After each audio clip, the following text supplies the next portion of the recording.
welcome back to my channel. I'm so glad you're here. It's been fun the last few weeks to read through Mischief and Masquerade. This is book 7 in my Matched in Miracle series. We're almost getting to the end of the book, and so I'm going to read as much as I can today. Up to this point, Kate, who is an heiress, is falling crazily in love with the Earl's assistant, and she's not supposed to. She's supposed to be meeting up or getting matched up with the Earl, who is now falling for her best friend. Anyway, it's kind of a fun little identity mix-up. And so if you want to read the other or catch up on the other chapters, I'll leave links down below to the chapters preceding this. But today we're going to read chapter 13. When Kate finally woke up, the shadows suggested afternoon. She hadn't meant to sleep the day away, but staying up half the night had left her exhausted, and the sleep deprivation gave her a dull headache. She cracked the door open to Emily's room. Her bed was empty, but the rumpled covers said she'd at least slept there. "Em," she called. The bathroom door was open, and Emily wasn't in the living room or kitchenette either. Kate went back to her room and unplugged her phone, shooting a quick text to Emily. "Hey, where are you?" From Emily's room, her phone pinged. Maybe she went over to the Earl's suite. Kate threw on her bathrobe and dropped her key in her pocket. Barefoot, she went to the window overlooking the parking lot. Rick's car was gone. She crossed the hall and tapped on Oliver's door. Dressed in a t-shirt and jeans, Oliver, with his gorgeous brown hair perfectly combed, answered the door. He looked like he'd been awake for hours. His face showed a mixture of surprise and something else she couldn't put her finger on. "Have you seen Kate? Why did she almost keep blowing their cover? They left hours ago." She also read the disdain on his face for her need to keep track of her boss. "Know where they went?" "How would I know? Wasn't he supposed to be the Earl's aide? Wouldn't he have an itinerary?" She pinched her lips and exhaled through her nose in a short huff. "Well, she left her phone, and I can't get a hold of her." Without wanting to get into another discussion about Kate mothering Emily, she turned and left Oliver standing in the doorway. She really shouldn't be so worried about her best friend. Emily was an adult, and after her profession of love for Rick, she would never come between them, even if it meant disappointing her parents yet again. "Wait," Oliver called after her, following her across the hall. "If you're not busy, I hear there's an art exhibit in Peach Springs. Care to join me?" When Kate turned around, Oliver had her trapped against her door. His cologne filled her senses and ignited her heart. Or was it because she could feel his body heat emanating from him? She cleared her throat. "Aren't you even the least bit concerned about Rick? He's a grown man, perfectly capable of taking care of himself." Why did he have to stand so kissably close to her? "So, do you want to accompany me?" The nearness of him shot pulses of electricity through her body. What was he doing to her? "Modern art or traditional?" Kate squeaked out, trying to sound coherent. "I'm not sure." As Kate gazed into his rich brown eyes, she put her hand on the doorknob behind her. "Let me know." It had automatically locked when she crossed the hall. He raised his eyebrows. "Good thing you have your key." "You do have your key." Kate released the knob and dug into her pocket, withdrawing the ring that should have been holding the key. With an exasperated moan, she leaned her head back against the door. Not again. She searched through her pocket only to discover a hole at the bottom. She moaned and closed her eyes. Great. How could the key have come off the ring and slipped out of her pocket? "Maybe you dropped it in the hallway." He followed the direct path she would have taken to his suite. "I don't see it." Kate retraced her steps to his suite. A quick scan of where she'd been standing showed nothing. Maybe it had dropped under the table in the alcove. On all fours, she felt underneath. Oliver crouched down beside her in the sunlit area, peering under the table. The tight space didn't allow for much movement, and they kept bumping into each other. I swear, it has to be here somewhere. Kate tried to make her voice sound amused. What's with you and keys? He asked with a bit of disgust. Kate glared at him. I'm not the only one. As they both reached out under the armchair, their hands brushed against each other. A zap of connection like electricity jolted through her at the contact. She jerked back, only to hit her head on the underside of the table. Ouch! He moved closer. Are you all right? Kate rubbed her head and she crawled out from under the table, trying to laugh off her embarrassment. Yeah, just my luck. Oliver followed her and sat cross-legged beside her. Do you want me to go downstairs? No, I'll go this time. He pulled his face into a grimace as if she'd turned into a troll. Looking like that? Kate looked down at her floral silk robe. What's wrong with it? A bit of color flashed across Oliver's face. Well, he motioned to her eye and then to the top of her head, where she hadn't removed her bun from the night before. She reached up to touch her hair. Oi! It stuck out in all directions, and several strands hung over her ear. At that moment, she spotted a glint of metal. There it is! She stretched out her hand and retrieved it, but as she did, she lost her balance and landed in Oliver's lap. Oliver's muscular arms went around her, and they froze, their faces inches apart. The world stopped as she gazed into his eyes. She held up the wayward key. Found it. His eyes sparkled with amusement and something deeper. Yes, you did. He didn't release her, but held her close to his chest. As he lowered his mouth close to hers, she closed her eyes, anticipation ramping up her heart and tingling in her toes. His head brushed past hers. Here's the ring it was on. You must have dropped it when you went to look under the table. Her eyes flew open as he held the other piece of the key ring. Chapter 14. Over the next several days, Kate didn't leave the room.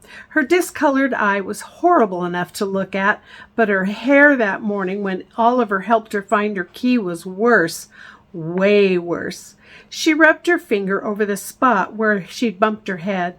The goose egg had gone down, but the worst part of the experience was that she'd hoped for a kiss and he'd completely dissed her. Every time she thought about how close his mouth had come to hers and how she'd closed her eyes in anticipation, left her both frustrated and jittery, not to mention embarrassed. She hadn't fled back to her room fast enough as the heat poured into her cheeks. Even her scalp had warmed at the embarrassing situation, and the expectation was all on her. Each time a knock came at the suite door, Kate rushed to it and checked the peephole. If Oliver stood on the other side, her breath caught in her throat, but she refused to answer it. Was he coming to laugh at her? Kate stood in front of the bathroom mirror and examined her eyelid. The swelling had gone down, but the shade of green was turning to a nasty yellow-gray. As soon as she could successfully cover it with concealer, she'd escape the confines of her suite, and she'd do so by herself. Although that sounded miserable. Someone knocked, and Kate hurried to the door. It wasn't like she was going to answer it. She simply loved looking at that gorgeous man. Her heart sped up every time she peeked at this eye candy. Today he wore a cream and tan plaid cowboy shirt with brown buttons, a pair of brown slacks, and if she stood on tiptoe, she could see he'd purchased a pair of cowboy boots. Was he trying to fit in with the locals? He held his hands behind his back like he was hiding something. Emily? He called through the door and she jumped back. Did he suspect she was standing at the peephole? If it hadn't been for that ridiculous event under the table, she would have thrown the door wide open, flung herself into his arms. What a silly thought. He'd already shown her he had no intention of kissing her. He bent and set the something he'd been holding behind his back on the floor and walked toward the elevator. With the chain in place, she cracked the door open. He'd propped a bouquet against the wall beside the door. It held sunflowers, pink peonies, and daisies tied with a deep green ribbon, along with a tiny envelope tucked in with the flowers.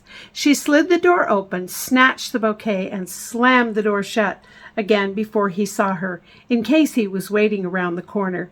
Kate cradled the flowers in her arm, while with her free hand she took a crystal vase from the top shelf in the kitchen.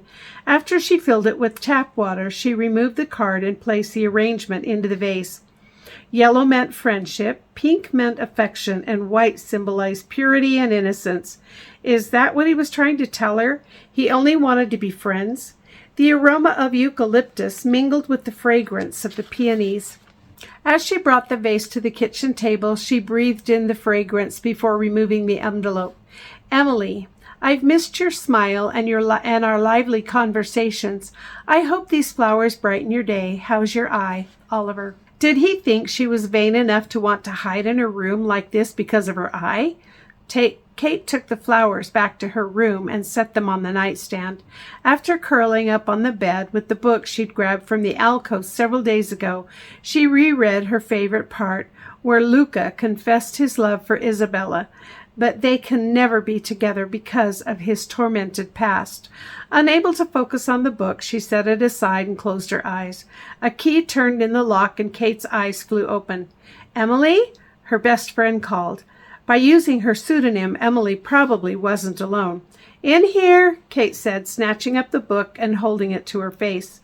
Emily entered the room and sat on the edge of the bed.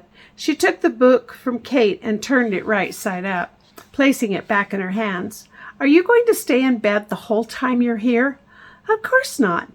Oliver is downstairs moping like a puppy who's lost his master, Emily said. The Earl stood in the doorway and leaned against the jamb.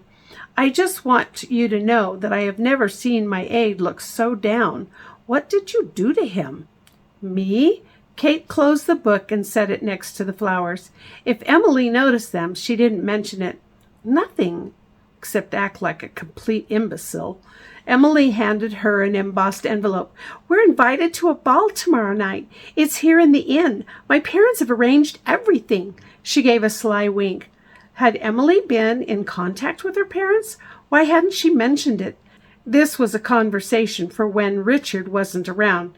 Kate leaned forward and crossed her legs. But my eye, it's going to be at least another week before I can completely cover it with concealer.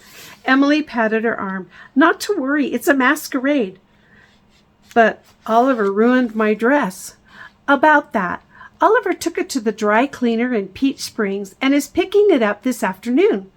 Emily met every objection Kate could come up with, short of what would happen if she died between now and tomorrow, which would likely occur if she didn't get over her humiliation. Now then, get your booty out of that bed and come join us downstairs for lunch. Emily sprang from the bed and linked her fingers in Richard's. It looked like Emily's job of vetting the Earl had turned into stealing him. Oh, well, Richard Devonshire the Seventh was destined to marry Kate after all. She'd simply have to wait for the next rich man her parents might set her up with.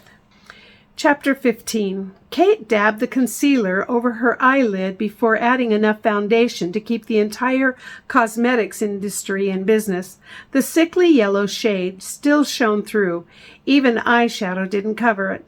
If anything, it accentuated her injury. Oh, well, Oliver was the one who did this to her, although it really wasn't his fault. Kate dressed and headed to the lobby. Did Oliver's face brighten when the elevator opened? He rushed to her and took her hands. You look stunning. She pointed to her face. Even with this? You can hardly see it. Oliver was not a talented liar. When she glared at him, he conceded. All right, it's horrible. He gave her hand a little squeeze. And it's all my fault. Kate let him lead her into the lobby. It's just a comedy of errors. Oh, dear, Lacey exclaimed when they came into view. Oliver said. Tanner put his fingers over his lips. It's not as bad as she thinks. That was it. Kate was not going out in public. She pulled away from Oliver. I'll be in my room. Before she could get to the elevator, Oliver scooped her up in his arms and walked out the back doors, leaving everyone in the lobby staring after them. "I have to show you something." Once they went through the double doors, he set her down. "This is where the masquerade ball will be." The afternoon sun cast a warm glow over the picturesque garden with its blossoming flowers and shade trees. Oliver led her to a secluded bench near a pond, where the water shimmered in the sunlight. She wished her room had overlooked this part of the hotel rather than the parking lot out front. With his expression tender but serious, he took both of her hands. "From the moment I first laid eyes on you, I've been falling for you." Kate's heart skipped a beat. "How can you say that? We hardly know each other." Oliver smiled, his eyes filled with warmth and affection. "The other night when we were looking for your key, I wanted to kiss you. And when you closed your eyes, I worried perhaps you would think I was trying to take advantage of you." Kate chuckled. She'd seen herself in the mirror after returning to her suite. "I thought you changed your mind when you got a good look at me." Oliver cupped his hand and leaned in. This time she didn't close her eyes and prepared herself in case he decided not to kiss her. His lips met hers, soft and gentle at first, deepening until her emotions surged. Breathless, she pulled away. He paused, his forehead against hers. "Oh, Emily, I don't want to rush things, but I want you to know I'm serious about where this might lead us." Shocked at the use of her best friend's name, she pulled back and studied his eyes. How was she going to tell him she was the heiress and not the woman posing as Kate? Before Kate could disclose her identity, she laced her fingers behind his neck and pulled him in for another kiss. If he was falling in love with her, then hopefully he'd forgive her if she revealed her true identity. I think we will stop there. We only have 2 more chapters and an epilogue. So I hope you're enjoying this. And remember, if you have not had a chance to, please like and subscribe to my channel and hit that little notification bell so that you won't miss any of my videos. Thank you and have a wonderful let's try it again. Thank you and have a wonderful rest of your afternoon.